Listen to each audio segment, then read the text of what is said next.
தென்னாடுடைய சிவனே போற்றி, எந்நாட்டவர்க்கும் இறைவா போற்றி. இனிமையான நவராத்திரி விழாவில் சக்தி வழிபாட்டில் ஈடுபட்டு கொண்டிருக்கின்ற அத்தனை சைவ நல்நெஞ்சங்களுக்கும் மனமார்ந்த வணக்கங்கள். கன்னி மாசம் என்கின்ற புரட்டாதியிலே சாரதா நவராத்திரி விமர்சையாக இந்துக்கள் அத்தனை பேருமே கொண்டாடுகின்றார்கள். நவராத்திரி என்பது பல உண்டு. அத்தனை இருந்தாலும் இந்த சாரதா நவராத்திரி மிகவும் பிரபல்யமானது, அத்தனை இந்துக்களாலும் கொண்டாடப்படுவது. துர்க்கை அம்பிகை முதல் 3 நாளுக்கும் உரித்தான அதிதேவதை. துர்க்கம் என்றால் உறுதி, மலை போன்ற உறுதி, அரண் போன்ற உறுதி, கோட்டை போன்ற உறுதி என்று அர்த்தம். எமது உடலும் சரி, உள்ளமும் சரி, மிகவும் உறுதியோடு இருந்தால் எந்த காலத்திலும் வாழ்க்கையில் சலிப்பு வராது, துவட்சி வராது, வீழ்ச்சி வராது. உறுதி என்பது அடிப்படையில் இருக்க வேண்டும், உடலிலும் சரி, உள்ளத்திலும் சரி.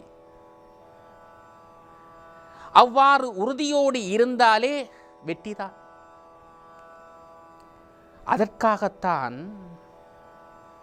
சோர்வையும் டல்னஸையும் அளிக்கின்ற சக்தியாக துர்க்கை அடையாளப்படுத்தப்பட்டு, சோர்வு, சோம்பேறித்தனம் இவற்றுக்கு அடையாளமாக எருமையை வைத்து, மகிஷம், அந்த எருமையை கொல்வதாக அல்லது அதன் சோம்பேறித்தனத்தை நிர்மூலமாக்குவதாக மகிஷாசூர சம்காரம் என்பதை துர்க்கை செய்வதாக காட்சிப்படுத்தி இருக்கிறார்கள். எருமை இருக்கிறதல்லவா, சோம்பேறிக்கு மிகவும் பேர் போன மிருகம் அதுதான்.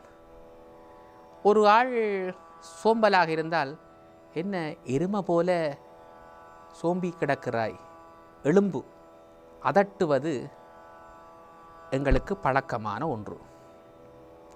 ஆயுள்வேத மருத்துவத்தின்படியும் எருமைப்பாலை குடிக்க வேண்டாம் என்று சொல்லுவார்கள். ஏனென்றா மப்பு, சோம்பரித்தனம் வந்துவிடும். நீங்களே அனுபவத்தில் பார்க்கலாம். எருமைப்பாலை குடித்தா மப்புத்தான். எருமை தயிரை சாப்பிட்டா அன்றைக்கு முழுவதும் தூக்கம் வரும்.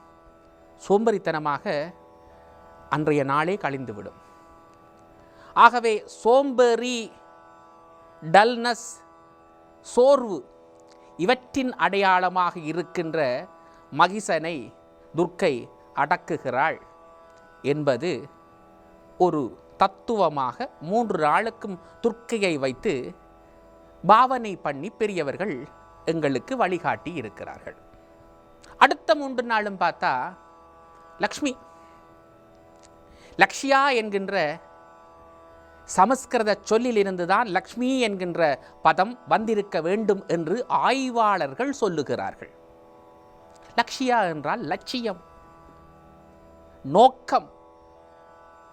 லட்சியம், நோக்கம் ஒரு மனிதனுக்கு எப்பொழுதும் இருக்க வேண்டும், இருந்து கொண்டே இருக்கும். ஆனால் என்ன லட்சியம் என்பதுதான் தெரியாது. ஆன்ம லட்சியம் என்ன தெரியுமா? ஆனந்தம். ஆனந்தம்தான் ஆன்ம லட்சியம். அன்னையும் பிதாவும் ஆனந்தத்தில் ஒன்று சேர்ந்த பொழுது எமது பிறப்பு தொடங்கியது. முக்தி என்பதும் பேரானந்தம். முதலில் சிற்றானந்தம், முடிவு பேரானந்தம். தொடக்கமும் சரி முடிவும் சரி ஆனந்தம் என்று சொன்னால் எமது இருப்பும் ஆனந்தம்தான். ஆன்மாவின் லட்சியம் ஆனந்தம். அந்த லக்ஷ்யா என்பதிலிருந்துதான்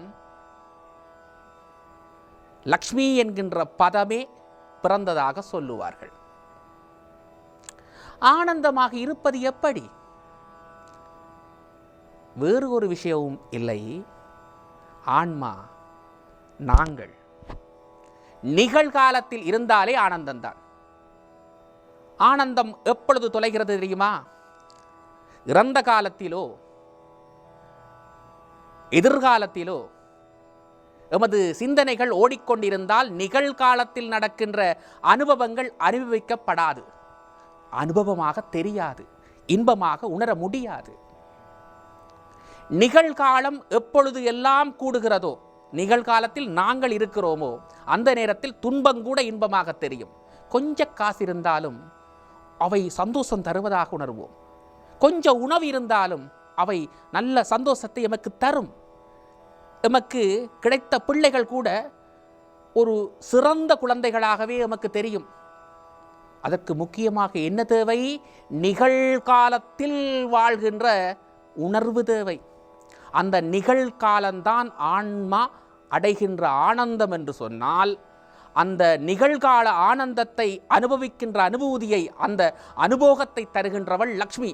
அது காசாக இருந்தாலும் சரி, குழந்தையாக இருந்தாலும் சரி, தானிய உணவாக இருந்தாலும் சரி, செல்வாக்காக இருந்தாலும் சரி, ஆரோக்கியமான உடம்பாக இருந்தாலும் சரி, அனுபவிக்கின்ற அந்த நிகழ்காலம்தான் உண்மையான ஆனந்தத்தையே எமக்கு மலர வைக்கும்.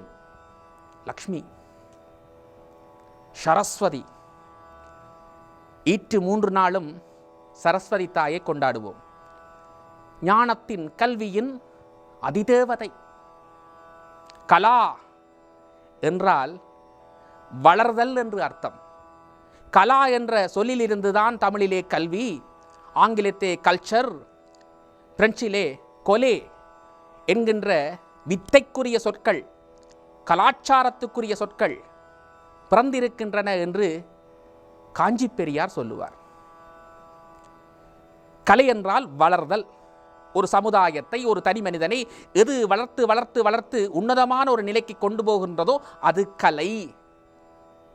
சந்திரனை கலையோடுதான் சேர்த்து சொல்வார்கள், சந்திர கலை. சந்திரன் வளர்பிறையிலே கொஞ்சம் கொஞ்சம் கொஞ்சமாக வளரும். அந்த சந்திர கலை வளர்கின்ற பொழுது உயிர்கள் வளரும், பயிர்கள் வளரும். ஆதலினாலே அதை சந்திரக்கலை வளர்ச்சியை தருவது என்று சொல்லுவார்கள். ஒரு மனிதனுடைய உன்னதமான உயர்வான எண்ணங்கள் வளர்ந்து வளர்ந்து வளர்ந்து கூர்ப்படைய அவை அத்தனையும் கலையாக மாறும், கல்ச்சராக மாறும். ஆதலினாலே கலா என்கின்ற கல்ச்சர் ஒரு மனிதனை, சமுதாயத்தை வளர்த்து கொண்டே செல்கின்ற ஒரு தன்மையோடு இருக்க வேண்டும். ஆதலினால் வளர்ச்சிக்கு அடிப்படை தொடர்ச்சியான முனைப்பு இருக்க வேண்டும். ஒரு கல்வியை படிப்பதாக இருந்தாலும் தொடர்ச்சி இருக்க வேண்டும். பல பேரை கேட்டு பாருங்கள், அவர்கள் சொல்லுகின்ற பதில் நான் படித்து முடித்து விட்டேன் என்பதுதான். எல்லாம் படித்து முடிச்சாச்சு, இனி படிக்கிறதுக்கு ஒன்றுமே இல்லை என்பது போல அவர் அர்த்தம் வெளிவரும். கல்வி கடல் போன்றது, கரையில் படித்துக்கொண்டே இருக்கப்பட வேண்டியது. எப்பொழுது ஒரு மனிதன் படிக்கின்ற கல்வியை, அதாவது தன் தேடலை முடிக்கின்றானோ அந்த இடத்தில் அவனது அறிவும் ஞானமும் தேங்கத் தொடங்கிவிட்டது என்பதுதான் அர்த்தம். சரஸ்வதியை பாருங்கள், கையிலே இப்பொழுதும் ஒரு புத்தகம், ஒரு ஏடு வைத்திருப்பாள். என்ன, இப்பவும் அவ படித்து கொண்டுதான் இருக்கிறார். ஆனால் கல்விக்கே அவதான் அதிதேவதை, கலாதெய்வம், சகலகலா வள்ளி. அவ இப்பவும் படிக்கிறத நிப்பாட்டல்ல. படிச்சா மட்டும் போதாது, அதையே உருப்போட்டு கொண்டிருக்க வேண்டும். அதையே திருப்பி திருப்பி திருப்பி சிந்திக்க வேண்டும். சிந்தித்தால்தான் உண்மை உளமாற எமக்கு புரிய தொடங்கும், உணர்விலே வரும். அதனால தான் ஒரு கையில் ஜபமாலை வச்சிருப்பார், ருத்ராஜ மாலையோ அல்லது ஸ்படிக மாலையோ, ஏதோ ஒரு மாலை. அது உருப்போடுதல், திருப்பி திருப்பி திருப்பி படித்ததை சிந்திக்க வேண்டும். சரஸ்வதி இப்பவும் அந்த சிந்தனையை செய்து கொண்டுதான் இருக்கிறாள். அவளது ஆடையோ வெள்ளை ஆடை. கல்வியோ கலையோ தூய்மையானதாக இருக்க வேண்டும். தூய்மை என்றால் உனக்கும் நன்மை தர வேண்டும், இந்த சமுதாயத்திற்கும் நன்மை தர வேண்டும். நாங்கள் எதை கலையாக கல்வியாக படித்தாலும் ஜெபித்தாலும் அவை அத்தனையும் எனக்கும் இன்பத்தை தர வேண்டும், மற்றவர்களுக்கும் இன்பத்தை கொடுக்க வேண்டும். கேட்பவருக்கும் சரி, இசைப்பவருக்கும் சரி, இசை வெள்ளம், இசை அமுதம் இன்பத்தை தரும். அதனால்தான் சரஸ்வதி வீணையை வினையாக வாசித்துக் கொண்டே இருக்கிறாள்.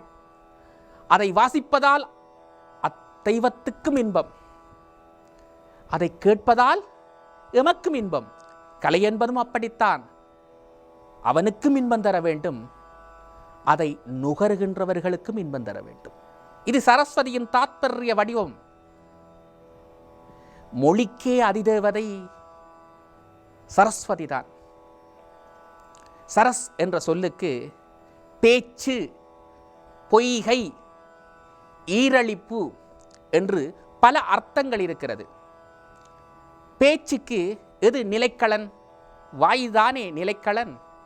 வாயை பாருங்கள், எந்த நேரமும் உமிழ் நீர் எச்சிலாக பொய்கை போல இருக்கிறது கவித்துவம். அந்த வாய் ஈரழிப்பாகவே இருக்கிறது. பேச்சுக்கும் நாக்குத்தான் அடிப்படை. நாக்கிலே சரஸ்வதி இருப்பதாக நம்புகின்றவர்கள் நாங்கள். ஆகவே சரஸ் என்பதற்கு அர்த்தம் வதி என்றால் இருப்பிடம் என்று அர்த்தம். பேச்சுக்கு, மொழிக்கு இருப்பிடம் சரஸ்வதி. அவளை ஆதாரமாக கொண்டுதான் சகல வித்தைகளையும் கல்விகளையும் ஆரம்பிப்போம். ஏன் தெரியுமா? கல்வி என்பதே ஆதிகாலத்தில் மொழியாகத்தான் இருந்தது. சிரவணம், மனனம், நிர்த்தியாசனம் என்று உபனிஷத கல்வியை வேதம் சொல்லும். சிரவணம் என்றால் கேட்பது. வேதங்கள் கூட சுருதியாக சொல்லப்படுவதாக இருந்தது. அதை கேட்டுத்தான் மற்றவர்கள் பயின்றார்கள், தொடர்ந்தார்கள். ஆரம்பத்தில் கல்வி என்பது சொல்லிக் கொடுப்பதாக பேச்சில் இருந்து கேட்கப்படுவதாக இருந்தது. சரஸ்வதி அதன் வளர்ச்சிதான் எழுத்தாக மாற எண்ணும் எழுத்தும் கண் என தகும் என்று சரஸ்வதியை மொழியின், கல்வியின், கலையின் உச்ச பூரணமாக வடிவமைத்து எமக்கு வழிபட ஊட்டினார்கள் நம் பெரியவர்கள். இந்த அத்தனை விஷயங்களையும் ஒட்டுமொத்தமாக எல்லா உயிர்களும் பெற வேண்டும், மனிதன் மாத்திரமல்ல. இந்த புரட்டாதி இருக்கிறதே, இது கார்காலத்தின் கால் கோள் மாதம். அத்தனை உயிர்களும் முனைப்போடு தாம் இந்த பூமியிலே நிலைத்திருக்க போராடத் தொடங்குகின்ற காலம். போட்ட விதை முளைத்து மலர்ந்து நிற்கும். பயிர்கள் அத்தனையும் பூமியை பிளந்து மேலே வந்து பச்சை பசேல் என்று கம்பளம் விரித்தது போல பறந்து கிடக்கும். அதனூடே பூச்சி, புழுக்கள், நீர் நிறைந்த நிலை இத்தனையும் சுற்றி சுழன்று இருக்கின்ற இந்த காலத்தில், ஆரம்பித்திருக்கின்ற காலத்தில் மனிதன் உட்பட அத்தனை உயிரினங்களுமே போராடும் தம் ஜீவிதத்தை இந்த பூமியிலே நிலைத்து வைத்திருப்பதற்காக. ஆகவே அத்தனை உயிர்களுக்கும் ஏற்படுகின்ற போராட்டத்தை உறுதிப்படுத்தி, லட்சியத்தில் ஆனந்தப்படுத்தி, அதற்குரிய ஞானத்தையும் கொடுக்க வேண்டிய தேவை பராசக்திக்கு இருக்கிறது. அதனால் கொலு வைப்பார்கள். உலகத்தில் இருக்கின்ற அத்தனை உயிர்களையும் தன் குழந்தைகளாகவே பராசக்தி பாவிப்பாள். அத்தனை உயிர்களுக்கும் தன் கருப்பையே இருப்பிடம். லோகமாதா, ஸ்ரீமாதா அல்லவா அவள். கொலுவிலே அத்தனை உயிரினங்களையும் பிரதிநித்துவப்படுத்துவார்கள். 9 படி. முதலாம் படியிலே ஓரறிவு உயிரினம், 2ஆம் படி, 3ஆம் படி, 4ஆம் படி, 5ஆம் படி, 6ஆம் படி. 6ஆம் படியிலே ஆறறிவு படித்த மனித இனங்கள். 7வது படியிலே ஞானிகள், முனிவர்கள். 8ஆம் படியிலே சிறு தெய்வங்கள், நவக்கிரகங்கள், தேவர்கள். 9ஆம் படியிலே பராசக்தி, பரம்பொருள், சிவபெருமான், விஷ்ணு, ருத்ரன். இத்தகைய தெய்வங்களை எல்லாம் படிப்படியாக அடக்குவார்கள். ஓர் அறிவு படைத்த உயிரினம் தொடக்கம் படிப்படியாக முன்னேறி முன்னேறி ஆனந்தத்தோடு முழுமை பெற வேண்டும். இச்சை, கிரிகை, ஞானம், இந்த 3 சக்திகளையும் அவை பெற்று புது வீரியத்துடன் பிறக்க வேண்டும். ஒவ்வொரு வருடமும் பாரதி சொன்னது போல இன்று புதிதாய் பிறந்தோம் என்பது போல புது வீரியத்தோடு பிறக்க வேண்டும். போராடித்தான் வாழ வேண்டும் என்கின்ற உலக வாழ்க்கை முறை, அனுபவித்துத்தான் இன்பத்தை எடுக்க வேண்டும் என்கின்ற ஆனந்த சூக்ஷ்ம நிலை, இவற்றையெல்லாம் நல்ல முறையிலே ஞான வாழ்க்கையோடு கல்வியோடு சிறந்த முறையிலே நடத்தி முடித்துவிட வேண்டும் என்கின்ற நிலை, இத்தனையையும் தருபவள் பராசக்தி. அதையெல்லாம் ஊட்டித்தான் புது பிரசவமாக அத்தனை உயிர்களையும் வெளியே விடுகிறாள் வெற்றிக்காக என்பது போலத்தான் 10 நாட்களும் 10 மாதங்கள் போல. 10ஆம் நாளிலே 10ஆம் மாதத்திலே குழந்தை பிறப்பது போல இங்கு ஜெயப்பிரவேசம், ஜெயப்பிரபாளம், வெற்றியின் ஊற்று முளைத்து அதை கையிலே கொண்டு பிறக்கிறது ஒவ்வொரு உயிரினங்களும் என்பது போலதான் அர்த்தப்படுத்தி பாவனையோடு வெற்றி உணர்வோடு விஜயதசமியை எல்லா இந்துக்களும் கொண்டாடுகிறார்கள். கொண்டாட வேண்டும் என்பதுதான் ஆன்றோருடைய ஞானக்கனவு.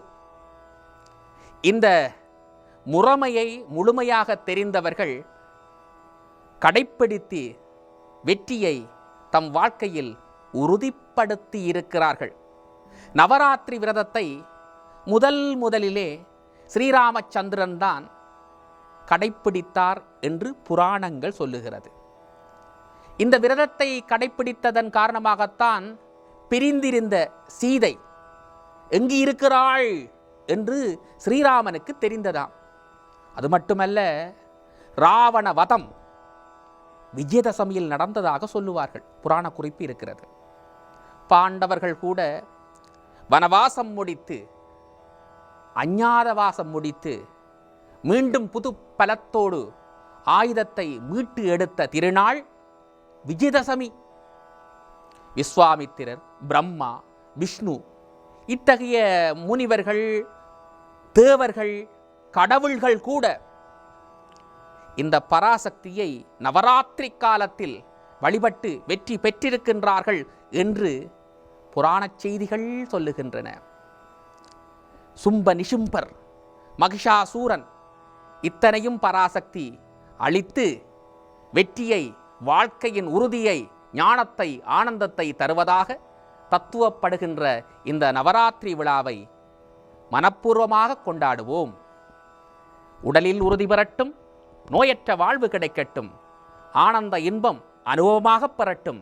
அது மட்டுமல்ல, ஞானத்தின் வாயிலாக, கல்வியின் வாயிலாக, கலையின் ஊற்றாக எமது வாழ்க்கை மேலும் மேலும் மேலும் வளரட்டும். இதற்கு பராசக்தி அனுக்கிரகம் புரியட்டும் என்று மனதார அந்த பராசக்தியை வேண்டுகிறேன். சர்வே ஜனாஹா சுகினோ பவந்து, சமஸ்த சன்மங்களானு பவந்து. ஓம் நம சிவாய.